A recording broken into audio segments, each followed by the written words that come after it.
સુરતના કૃષિ બિલના વિરોધનો મામલો સામે આવ્યો છે। આજે દક્ષિણ ગુજરાતના ખેડૂતો એક દિવસ પ્રતીક ઉપવાસ કરશે। કાર્યક્રમ પહેલા પોલીસનો ચુસ્ત બંદોબસ્ત કરવામાં આવ્યો। ખેડૂતોમાં રોષનું વાતાવરણ ફાટેલું જોવા મળ્યું।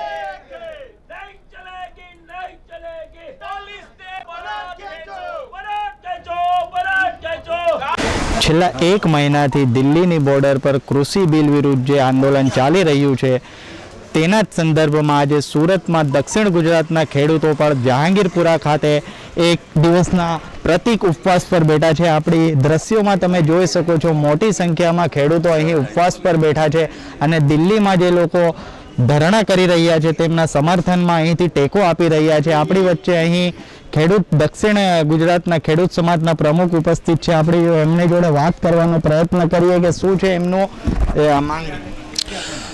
रमेश पटेल प्रमुख दक्षिण गुजरात खेडूत समाज। सरकार द्वारा जे कृषि विरोधी कायदा पसार करवामां आव्या छे ए कायदा परत ले ए अमारी मांगणी छे अने आ जे कृषि कायदाओ छे ए खेडूतने बरबाद करनारा छे। ए बाबते लगभग भारतभરના 300 થી વધારે સંગઠનો ભેગા થઈ દિલ્હી બોર્ડર પર એક ધરણા કાર્યક્રમ રાખવામાં આવ્યો છે। ત્યાં આંદોલન ચાલી રહ્યા છે અને એમાં ગુજરાતમાંથી મોટા પ્રમાણમાં ખેડૂતો જોડાયા છે અને આ ત્રણ કાયદા પરત લે એવી વાતો અમે કરી રહ્યા છે। અને આજે જે આ આંદોલનમાં 30 થી વધારે ખેડૂતો જે શહીદ પામ્યા છે એના માનમાં અને સન્માનમાં અમે એક દિવસનો પ્રતિક ધરણા કાર્યક્રમ રાખવામાં આવ્યો છે।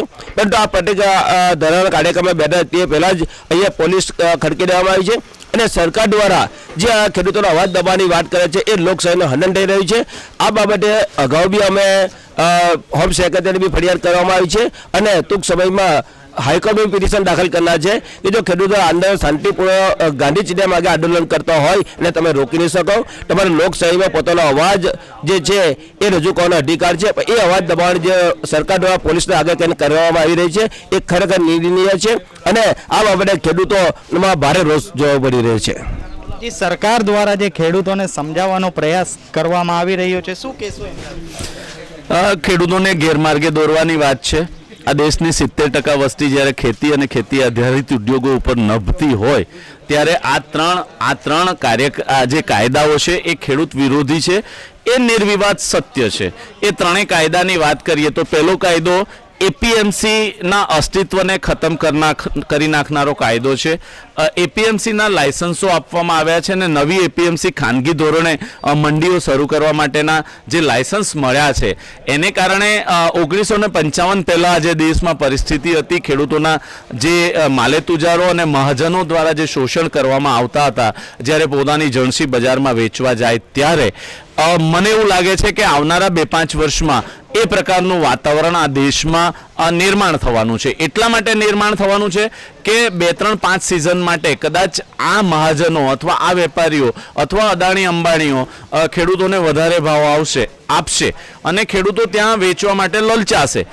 બાય ધ ટાઈમ એપીએમસીના અસ્તિત્વ પૂરા થઈ જશે, કારણ કે એને રખરખાવ માટે આ સરકાર દ્વારા કોઈ ગ્રાન્ટ મળશે નહીં અને એપીએમસી જેવી પૂરી થઈ જશે એટલે ખેડૂતોના શોષણ ચાલુ થઈ જશે અને ખેડૂતોને જે 56 પહેલાં જે પરિસ્થિતિ હતી એવી એનાથી બદતર પરિસ્થિતિનું નિર્માણ થશે।